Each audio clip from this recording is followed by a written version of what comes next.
મિત્તલ, બોલ. આજ હું કાચા કેળા લાવી તે કોઈક નવો નાસ્તો બનાવી દે ને. હારું હેડતા બટાકા પૂરી જેવી હે ને કેળાની મસાલેદાર પૂરી બનાવી દો, કાચા કેળાની. એવું હા. તો બનાવી દે હેડતા. હારું હવે ધોઈ લઉં. ચમ ધોવા જરૂરી હવે ધોવા તો પડ્યું જ ને, બહારથી લાવે વસ્તુ ધોવી જ પડે. એવું હોય? હા ડાયરેક્ટ સોલી દીધા હોય તો? ના તો એ ઉપર સીર વળગ્યું હોય ને થોડું પણ ના ગમો, હાથે પછી ચીપકા ને એવું બધું થાય. હવે ડાયરેક્ટ સોલી દેવાના? હા પણ એના પહેલા ને એનો મસાલો બનાવી દઈએ. હવે ને એનો મસાલો તૈયાર કરી દઈશું. આખા ધોણા મરી મોટું મોટું ખોડી લેવાનું અને બહુ ઝીણું નહીં કરી દેવાનું. એટલે મસાલો તૈયાર થઈ જશે? હા પછી મસાલો તૈયાર. જો ખોડીને તૈયાર થઈ ગયો જો મસાલો.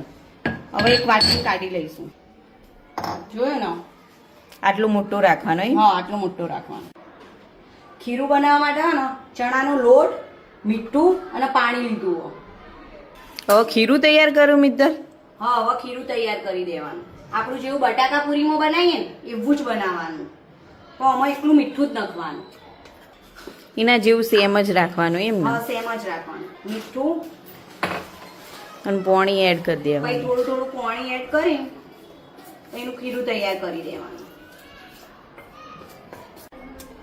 જો હવે આ કેળાને સોલી દેવાનું આવી રીતે. બધા કેળા આવી રીતે સોલી દેવાના. પછી એની ચિપ્સ બનાવવી પડશે ને? હા એની ચિપ્સ બનાવો. જો હું પછી બતાવું તને કેવી રીતે બનાવવાની. પટલી પાડવાની કે ઝીણી ઝીણી પાડી દેવાની?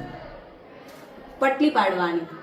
આપણે બટાકા પૂરી નહીં આવો ને એવી હા, રીતે આવી રીતે બે કટકા કરી દેવાના, નાના વચ્ચેથી બે કટકા કરી દેવાના. પછી આવી રીતે ઝીણી ઝીણી પાડવાની.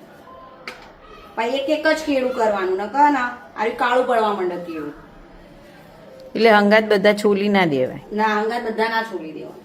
જો આ રીતે બધી ચિપ્સ હું તૈયાર કરી દીધી. આપણે બટાકાની સીણી આવે ને એનાથી આપણે કરી શકીએ, અને હાથેથી એ કરે? હાથીથી એ કરી શકાય. જો કઢાઈમાં તેલ ગરમ કરવા મૂકી દીધું. હવે તેલ ગરમ થઈ જાય ને પછી પાડવાની.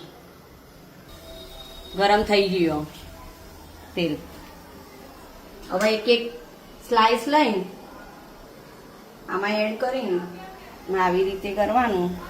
પછી આના ઉપર હે ને આ થોડું થોડું મસાલો સ્પ્રિંકલ કરી દેવાનું. પછી આમાં એડ કરવાનું તેલમાં. જો આવી રીતે બધા.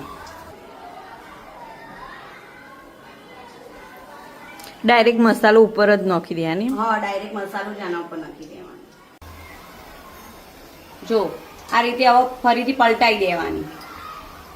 જો બધી ફૂલીને તૈયાર થઈ જાય ને મસ્ત ફૂલી હો? મસ્ત ફૂલી ને હા.